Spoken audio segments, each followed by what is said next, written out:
Hello and welcome to The Quest on Raj Sabha TV. I'm Rakhee Bakshee. As you know that in this show, we've been introducing new faces each week. Each week, we bring you new personality who are leading generally. And each week, we try to give you new perspective and insights through that personality. And the guest with us this week on this show is a prominent Aam Aadmi Party leader and truly deserved, Mr. Yogendra Yadav. Welcome to the show. Thank First you. of all, congratulations, many congratulations. But the first question I would also like to ask you, what is the feeling like? Is it a feeling of kind of vindication? Is it a feeling of saying, oh, we never expected it this much? Or is it a feeling of like, oh, we truly deserved it? I don't know. Honestly, the first feeling was ijat bach gayi. You know, what happened? I had made a forecast. In the course of elections, other channels were saying 35 seats, 38 seats, and so on and so forth. We had access to survey data, and I said, this is certainly not true. So we held a press conference, and I said, we have a survey which says that we should get 51 seats. It can go up to 57. Everyone looked in amazement. Acha.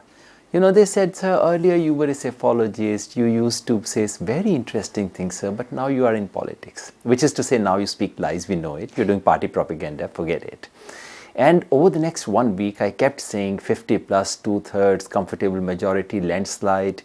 And everyone, even my own colleagues said, Acha, that was for propaganda, but what's your real sense?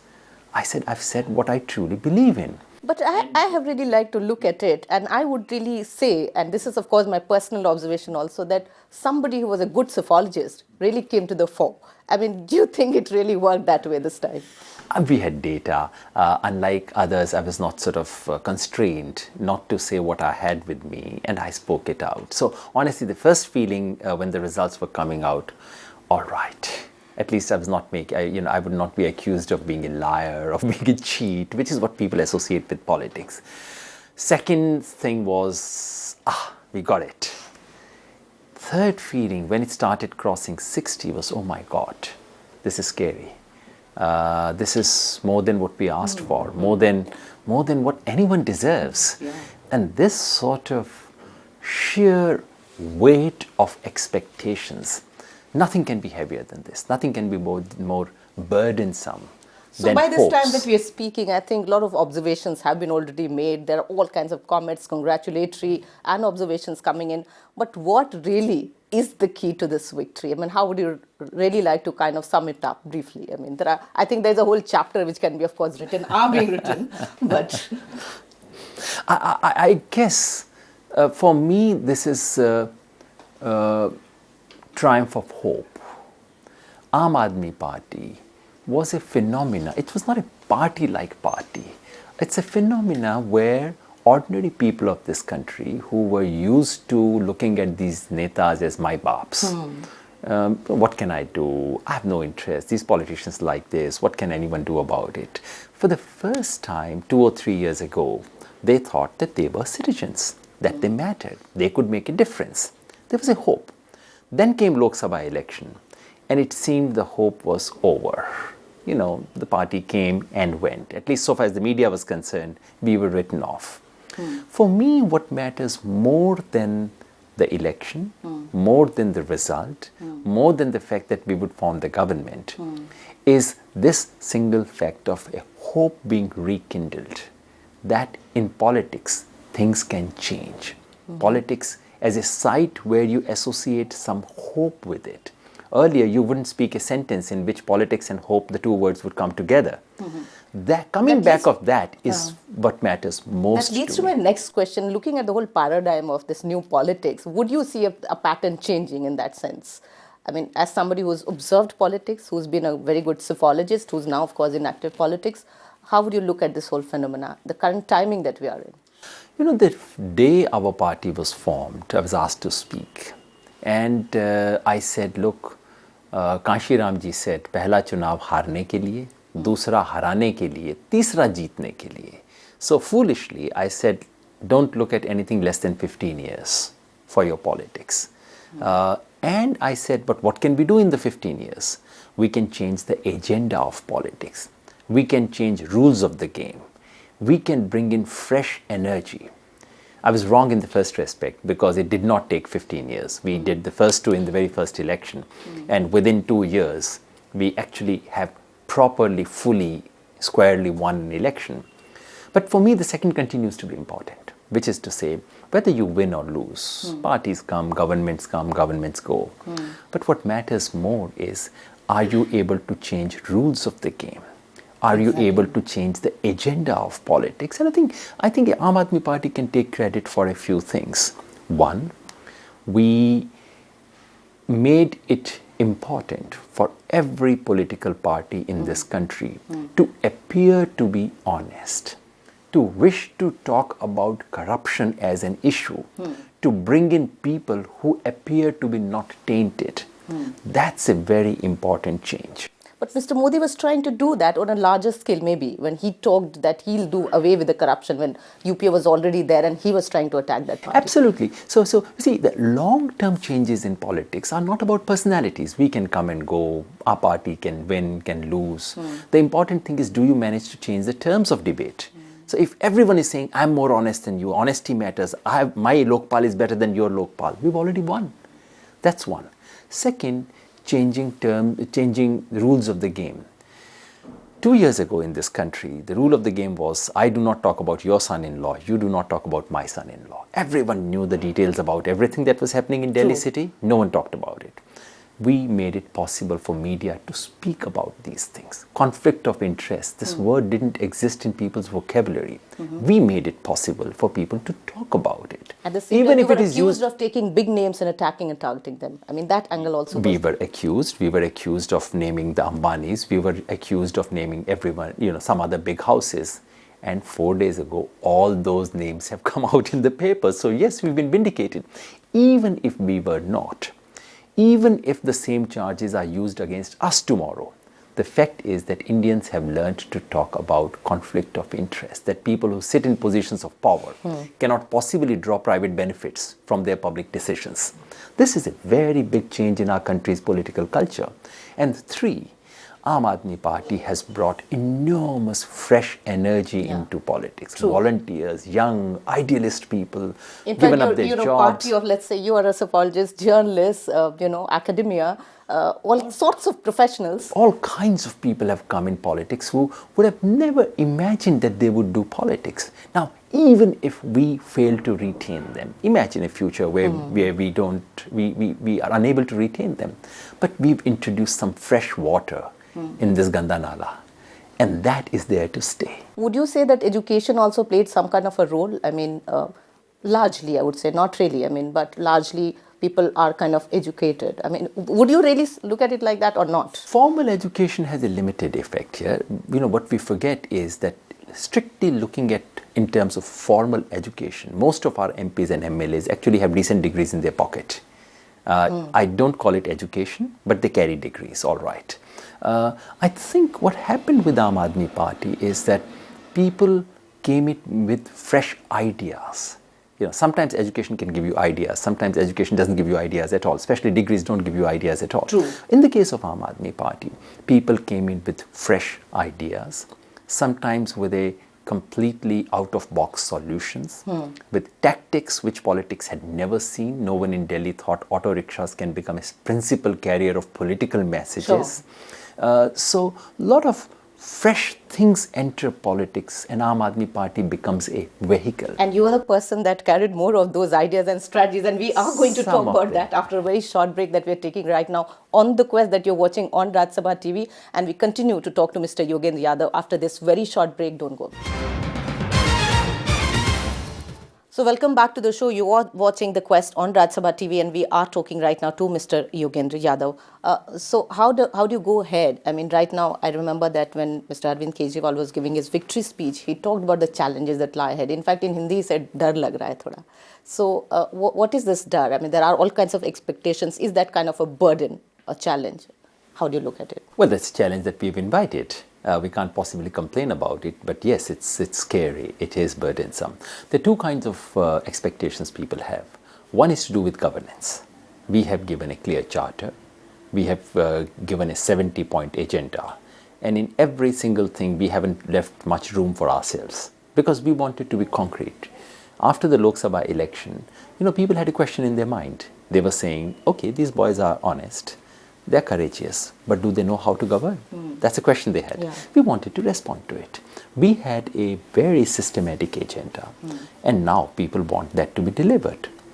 People have expectations, many of which we have written, some of which they have imagined. It's the imagined part that I fear. It's the written part we are committed to, we have to do it. And let's talk about the strategy. Not that everybody would like to reveal, but what really But Aam Aadmi Party worked on. Yeah, just the second Yeah. thing. The second expectation people have is of a party which will be different from every other party in its style and substance, which would truly be an alternative kind of a party. So that's not to do with governance. It's to do with what kind of a political force we are.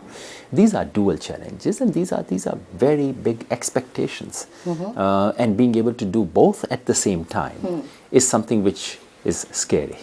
Yeah. So I was talking about the strategy. I mean, as one would see it, I think it worked also on its mistakes, so to say, the introspection part. But would you like to elaborate on what really you worked on and how? I mean, what has really changed for Aam Aadmi Party in the past 8 months, let's say? You It's see, reflected in words. Once you win a match, everything you did looks right. And if you lose the match, everything that talking you about the look space, the gap. is very wrong.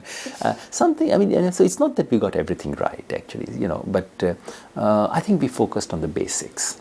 And there were two real basics there. One was organization building. We realized in competing with BJP in the Lok Sabha election that BJP has serious organizational depth in Delhi city. They are an old organization, they are strengthened by RSS occasionally. And unless we have the same kind of organizational depth, we simply cannot take them on. So we focused on building an organization which is down to the booth level. We spent a lot of time, and I think hats off to my colleagues, they did it at a time when it was impossible for us even to enter a few colonies. We were You counted Panna Pramukhs. Yeah, that was the Panna Pramukh strategy of BJP. I don't think we had Panna Pramukhs, but at least we had clear team at the booth level, which could take on the BJP and could become the vehicle of our messages. Second, we created a positive messaging strategy. We wanted to say, look, we have a dream for Delhi. We have worked it out. We have blueprints. We are ready for governance. And strangely, BJP did to us exactly what the Congress did to BJP in the Lok Sabha election. In the Lok Sabha election, Mr. Modi was saying, this is what I wish to do to the country, and Congress would say, this is what's wrong with Mr. Modi, this is why he's wrong, and so on and so forth. Strangely, ironically, this is exactly what happened this time. We had a positive vision, and all the BJP could do, once they got up from their slumber, which was rather late, all they could do is, this is what's wrong with Arvind Kejriwal, this is what's wrong with Aam Aadmi Party, lampoon them, shout at them, So there was a abuse clear them. strategy of being positive and looking at the people's mood at the right time and in the right manner. Absolutely, and in the long run, we know in democracies, positivity pays. So we just were very firmly, all of us had decided that we just wanted to be positive. We wanted to give that image. Yeah, so taking that expectation part a little ahead, so you have announced certain things. And of course, I talk to common people. And of course, I was also getting a sense very positive towards this party. But, they expect a lot. So pani, bijli, daily corruption, this day-to-day ghuskhori, haftakhori, all that, they are really are things that matter to them. But you have announced big things. And that's what netas do. How really on the ground would you be able to sort that out? I mean, all that lofty, I would say, vision, would it really, really work on the ground? Because it's a mammoth task. When you're saying that you'll reduce their bijli rates, when they will give them pani, which is swachh, things like that. I mean, or Wi-Fi, or all this cost, where it is coming from? I mean. One of the things that distinguishes us from other parties in this election is that we did not actually give lofty ideals. The BJP came out with a vision statement, which is lofty ideals. We actually came out with blueprints, considerable details on water. We actually not only made some electoral promises, we actually issued a 6-page white paper on the water problem in Delhi, saying what is the situation, what are the causes, what is going to be done. Rarely do parties ever do that. It's easy to say, sabko pani, everyone would get everything in the world. We didn't do that. We've actually done enormous homework. As I said, we wanted to prove that we are serious about governance. On Bijli, once again. And in each of these, what we have promised is something we have done after a lot of research, careful thinking, looking at our pocket occasionally to see, is it affordable? Women's security, I must say, I mean, has been a huge issue, something that every party feels concerned, I'm sure about, but then there is no such easy task to handle it. So what specific formula or way forward you have to work on it? You see, the very fact that women's security becomes an issue which every party talks about is an Aam Aadmi Party achievement. They did not talk about it 5 years ago. It's not that women were secure 5 years ago. Women's security was not an electoral issue. We've made it into an electoral issue. Everyone had to talk about it. We've promised 4 or 5 things. One, better street lighting. We went through lots of research reports. Lots of women's organizations have given very detailed reports. And the problem is, I mean, there is problems inside the home, which is not what you can address immediately. But what happens outside? There are issues of dark zones. Yeah, safer environments. There is the issue of last mile connectivity in transport. These are the kinds of issues. So we went for better street lighting, more CCTV cameras, which is post facto, but at least the fear of the fact that I may be caught would deter many criminals. Do you think this CCTV phenomena can go otherwise? This right to privacy, this right to the way I want to live? I've heard about it very often, but I've never heard it in Hindi. I've never heard it from anyone in the street. I'm not sure what kind of privacy we are talking about. I know there is a bit of privacy in middle class colonies. For most of Delhi people, where everyone in your neighborhood knows what you have cooked for dinner and why this husband and wife had a quarrel last night, what kind of privacy are we talking about? I think the real issue here is not violation of privacy. That comes out in Western societies, which have had a very peculiar trajectory of individuality, where the day you turn 18, you go away from your parents. So you think it's workable? We cannot replicate those structures in our kind of society. The poor people in this city do not want privacy. They want security. Okay, so on that note, I'm going to take my second break here, and you are watching The Quest on Rajya Sabha TV. We are continuously in conversation with Mr. Yogendra Yadav. Don't go.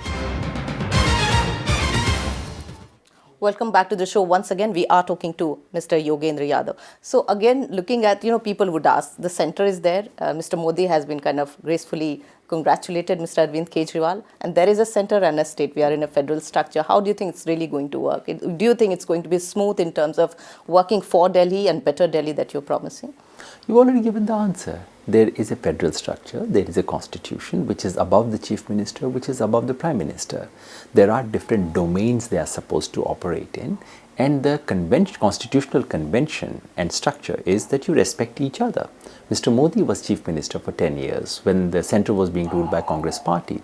We did not hear too many things about Gujarat government and the centre clashing with each other. We've had a very healthy political culture in this sense, and I see no reason why the centre would not extend the same courtesy, why Mr. Narendra Modi as Prime Minister would not extend the same courtesy that was extended to him by the UPA government when he was a Gujarat Chief Minister.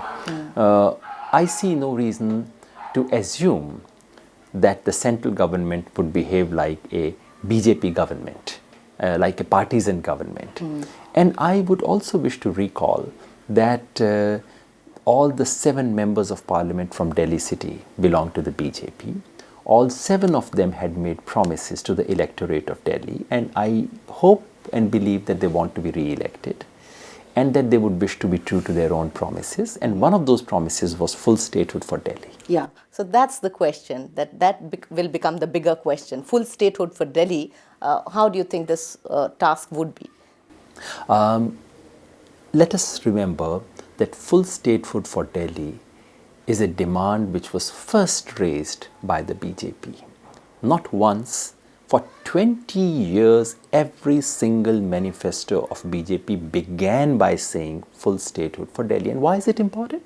Because the moment you have full state of Delhi, the Chief Minister of Delhi would be in charge of police, in charge of DDA, in charge of law and order, which is what Chief Minister of Haryana is in charge of, or Rajasthan. So that's basically what we want. It's not the technical thing of full statehood.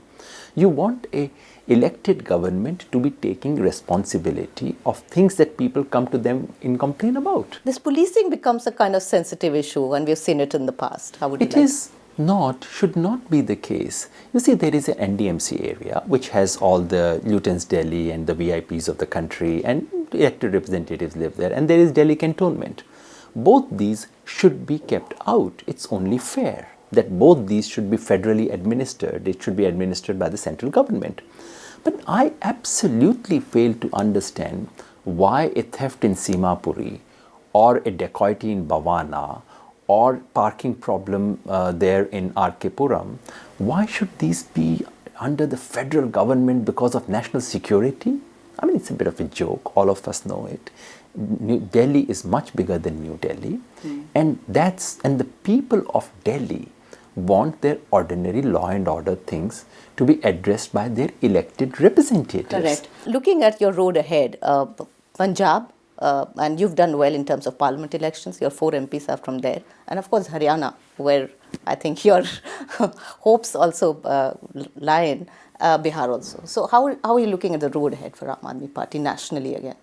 I can tell you the distant objective. I do not know what is my roadmap tomorrow for that. The distant objective is quite clear. We are not a regional political party. We are nothing if we are not national. We are not merely a political alternative. We stand for alternative kind of politics. So we have to become a platform for a national platform for alternative politics. How do we go from where we are to where we wish to reach? Do we spread all over right away? Or do we carefully pick a few spots where we generate energy the way we have generated in Delhi and then move very, very carefully? But the plan is on. We are thinking, and of course one has to strategize, one has to conserve one's energies and to deploy it more effectively. So we are yet to work out that roadmap. Okay. But over the next 5 years, I would say at the moment, we began with a table which had only one leg, namely the Union Territory of Delhi. Now we have 2 legs, Punjab and Delhi, places where we are viable. We are present in about 20 places, but we are viable only in 2. Okay. We need at least 2 more legs, sooner than later. Political question. That you talked about not being the alternative party, but the Congress, the way it has really been kind of seen a rough side, one has to look at that. And secondly, some of the parties like TMC and the left have kind of supported you, and I mean, they seem to be happy that a party like this, now at this stage I'm saying, has done well. So how would you look at your party in the political framework of India today? We are not merely an anti-Congress party, which is what we were seen initially. We are not merely an anti-BJP party, which is how we are being projected now. We are not merely anti-Congress, anti-BJP, which is how many other parties would like to see us. If we are opposed to something, we are opposed to the political establishment of this country, which includes not just Congress and BJP, but also all these parties which rule or have been ruling at the state level. We cannot possibly be sitting and sharing things with them because that would simply dilute what we stand for. That's not our politics of opposition unity somehow to get someone else defeated. That's not our politics. Lots of other parties have welcomed. They are looking at a space. They've been talking about third front. Maybe they are looking at a space, and I think in you, they see that space. They're welcome to look at it that way. Clearly, every political party has its own calculations, thinking before they arrive at something. So they are welcome to their worldview. All I'm saying is, how do we look at it? From our point of view, if we were to share a stage, let's say with Mr. Lalu Prasad Yadav on the one hand, Mamata Banerjee, Jayalalitha tomorrow, and then get up and talk about honest and clean politics, I think a lot of people would raise their eyebrows. That's something we are very conscious of. What do we have? We don't have the kind of money and everything that parties have. Our only resource is our credibility, that we are seen to be different. And if we foolishly lose that, what are we left with? छाती कहते हैं जिसको हिंदी में. Also, as we are wrapping up, Anna Hazare, I mean, how would you look at something which began from there? I would say the point that one began from, and his presence and this whole atmosphere that he created, and how Aam Aadmi Party kind of emerged. He's an elder to us. We've always respected him. We've always said that we would join his anti-corruption crusades, even if he doesn't want to join us. In all fairness, he never believed in the idea of forming a political party. He opposed it from day one. He has never formally been associated. We would have liked him to be associated, but now that he has decided not to, we respect his wishes. So he goes his own way and we respect him. And as we're wrapping up, and this question that I ask traditionally, Mr. Yogendra Yadav, what's the quest for you that you see, as you go ahead in your life? I've always said politics is the Yug Dharma. Politics is the one single thing. Politics is what decathlon is to athletics. Politics is what being a director is to cinema. Politics occupies that role in our society today. Politics is about making the good feasible, real. And I always saw myself as a political animal who had strayed into political science. I'm very happy that I am now doing what I always wanted to do. Now? I always wanted to do what I'm doing. So in a sense, my life so far was in a sense a preparation, a quest you might say, for what I'm doing now. And I'm very happy to be a political animal because I associate politics with virtue, politics with transformation, politics with making things beautiful. I hope the right kind of people are really listening to this carefully and kind of taking cue from there. But thanks a lot for talking to us on Rajya Sabha TV, and many congratulations once again for what you've done, Mr. Yogendra Yadav, and what Aam Aadmi Party has done to Aam Aadmi. So thanks a lot and all the best. And that was Mr. Yogendra Yadav talking to us about range of issues. We have wished, of course, Aam Aadmi Party all the best, and I'm sure all the Aam Aadmi, which we also are, wish this party all the best. And it was nice talking to Mr. Yogendra Yadav on The Quest on Rajya Sabha TV. Hope you like this particular edition of The Quest. Thank you for watching. Namaskar and bye-bye.